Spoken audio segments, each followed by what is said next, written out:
more of him. Yeah. If I could only live that Yes. more and do that every day. Right. But that's what we need, less of ourselves and more of him. Well, Tom, the land ordinance of 1785 was absolutely critical. It reserved a lot, 16 in every township, for the maintenance of public schools. That was indeed a tremendous, I can't think of the word, Act or a moment of, yeah. yeah, great, an act of virtue, like you said earlier. Yes, absolutely.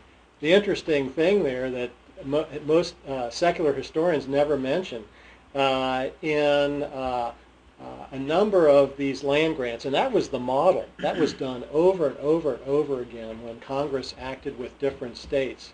They used that land ordinance as a model. So Lot 16 was always dedicated for schools. The interesting thing was, in a lot of the early land grants, including the one that was involved with Ohio becoming a state, where the federal government gave a certain amount of land to Ohio, Lot 29 was for the support of religion. Now, I don't know, we're talking church and state. I wouldn't, that's probably not a good idea, but I still think it's amazing to me to think that it was a very common thing. I think it just shows the respect that our government had for the importance of religion. And then when they said religion, they meant Christianity. Let's make that clear. They meant Christianity. To buttress what you're saying, it said here, the land ordinance failed to provide assistance for religion, which was a long-established New England tradition.